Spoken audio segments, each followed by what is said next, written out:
What's going on? Jeff Lightsey, Christian Worldview, where we try to help everybody think through things that's going on in the world through a Christian perspective. And today, we're talking about that old adage of if you give a mouse a cookie, that's the story, right? Give a mouse a cookie, and then he's going to want milk, and then he's going to want a napkin or something, and then he's going to want the nap and in the house, and then chew through all your wires for the TV. I don't really remember exactly how the story goes, but we remember the point, right? The point is, you give this mouse just a little bit, and eventually it grows and it grows and grows into this huge, massive thing that is overwhelming.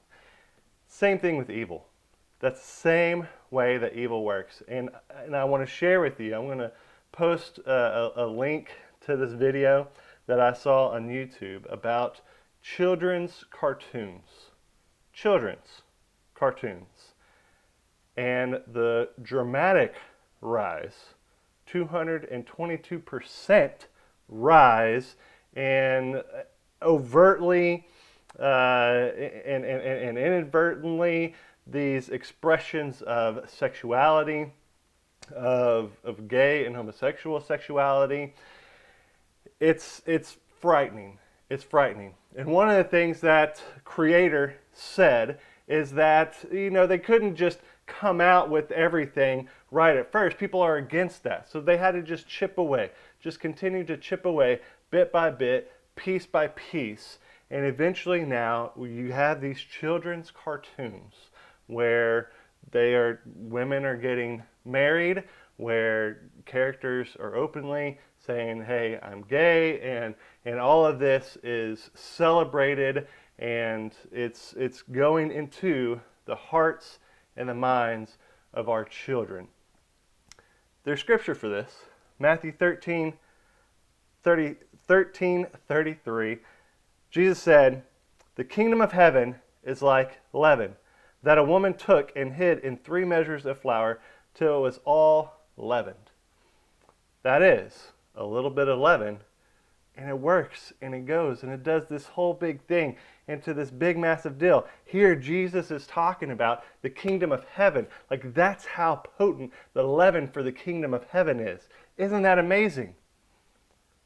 On the reverse side of that, in Matthew 16:6, Jesus says, watch and beware of the leaven of the Pharisees and the Sadducees. To say what? Even that leaven that is of that evil, it will get in, it will infest, it will infect a large sum, that just this little bit of leaven. So here we have these children's cartoons, bit by bit, they're chipping away at our morals, and with the mouse, right, and the cookie. You think, oh, well, I mean, it's just a harmless little mouse. What's a little cookie going to do? It looks so cute, and it looks so precious, so I'm going to give it this cookie. That's not bad, right? Maybe not, but then it grows, it builds. Same thing when it comes to our culture, when it comes to our society.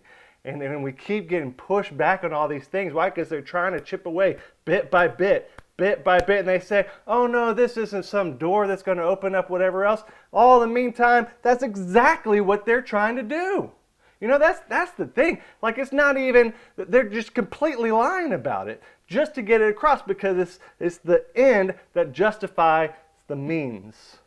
There is no right and wrong. All of that is already twisted. And so now you have these people who are willingly and inadvertently lying, trying to get their own ideas passed. And it's crazy. So I wanted to show you this other story. And this is from the Daily Wire, and a mayor in Ohio who is coming against the school board because they offered this writing assignment to their students, 642 things to write about. And a lot of the parents, the mayor included, were very upset about some of these prompts. And I want to tell you just a few of these. These are the prompts, high school students, all right? Choose how you will die. Write a scene that begins, it was the first time I killed a man. Describe your favorite part of a man's body using only verbs. It goes on. There's a lot of these. I'm not going to go through them all because I'm not even comfortable like saying these in a public atmosphere. Some of these very sexual.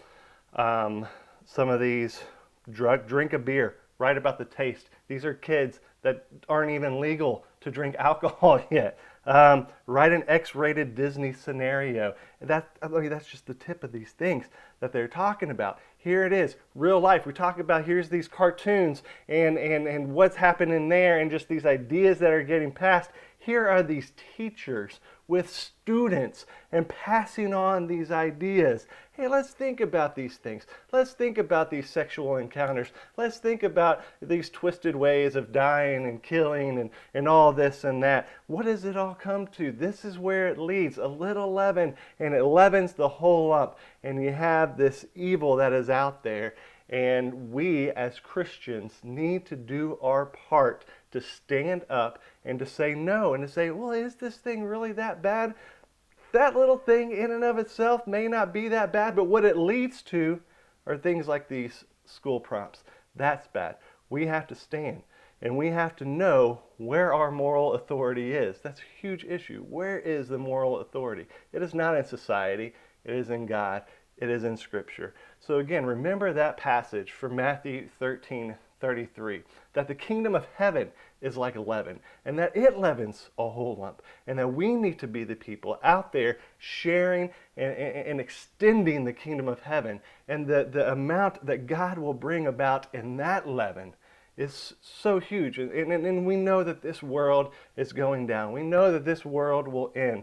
It all ended in a flood many, many years ago. It's going to end in fire, whenever that will be. But we know that's going to happen. Until then, we can do our part. We can do our part to reach out to those and to not allow evil to spread, to be that leaven for the kingdom of heaven, rather than allowing this leaven for the kingdom of darkness, the kingdom of hell, to continue without any sort of pushback. So, there it is. Man, it's crazy. I'm sorry to have to bring you that news, but it's news and it's there. And I want you to know, I want you to be prepared. So I love you, and I know if you'll trust in God, He will take you to the right place. It's not an easy journey. It's not going to be an easy thing, but we know that God will ultimately be victorious. So until next time, Lord bless you and keep you. The Lord make His face to shine upon you. Lord be gracious to you, put His countenance upon you, and give you peace.